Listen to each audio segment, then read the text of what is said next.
Evening, good night, good day to you. That's depending where you are in the world.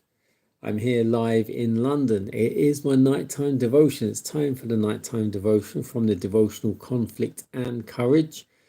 The title today, Non-Identical Twins. Means they're not identical. The scripture reading comes from Genesis 25, verse 27. And the boys grew, and Esau was a cunning hunter, a man of the field, and Jacob was a plain man, dwelling in tents.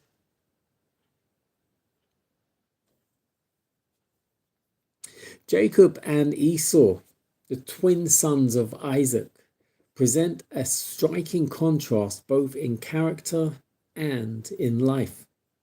Esau grew up loving self-gratification and centering all his interest in the present. Impatient of restraint, he delighted in the wild freedom of the chase and early chose the life of a hunter. Yet he was the father's favorite. The quiet, peace-loving shepherd was attracted by the daring and vigor of his elder son, who fearlessly ranged over mountain and desert, returning home with game for his father and with exciting accounts of his adventurous life. Jacob, thoughtful, diligent, caretaking, ever thinking more of the future than the present, was content to dwell at home, occupied in the care of the flocks and the tillage of the soil. His patient perseverance, thrift, and foresight were valued by his mother. His affections were deep and strong, and his gentle, unremitting attentions added far more to her happiness than did the boisterous and occasional kindness of Esau. Jacob had learned from his mother of the divine intimation that the birthright should fall to him, and he was filled with an unspeakable desire for the privileges which it would confer. It wasn't the possession of his father's wealth that he craved. The spiritual birthright was the object of his longing. To commune with God as did righteous Abraham, to offer this sacrifice of atonement for his family, to be the progenitor of the chosen people and of the promised Messiah, and to inherit the immortal possessions embraced in the blessings of the covenant.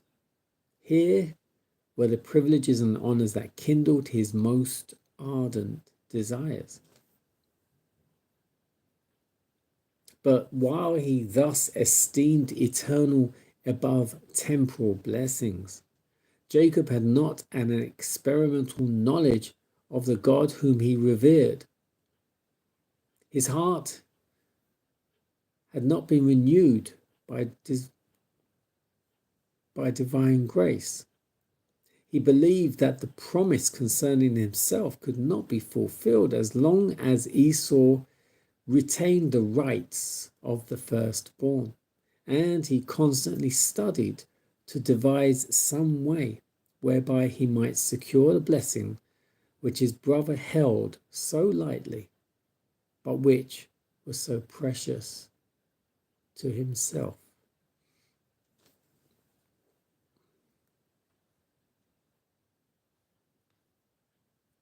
Non-identical twins. So Jacob and Esau were twins, yes. They both came out more or less at the same time. But they were very, very non-identical. Now, it doesn't cover it here as to how different they were in physical appearance and shape, but it does mention their temperaments, their characters. Whereas Esau was boisterous. He grew up to be a loving hunter, chasing game and just being out in the wild. Jacob was more a home-loving person, very caring, very quiet, likes looking after the herds.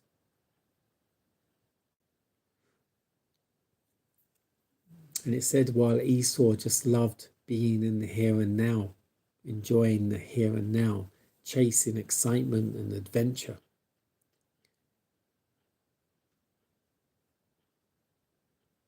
Jacob was more the thinker, the dreamer, and he was more about God and heavenly things.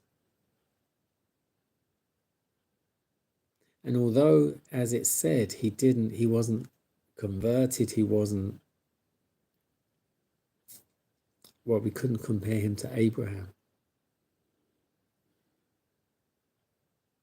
But he still knew of God and heavenly things. And his desire was divine grace.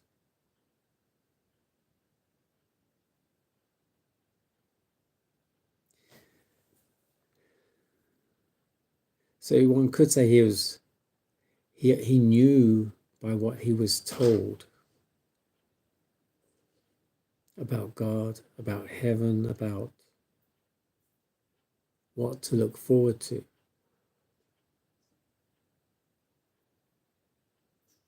But what he didn't know was what he would have to go through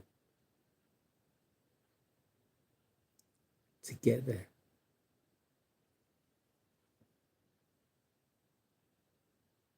It takes a lot of sacrifice, but that's worldly sacrifice.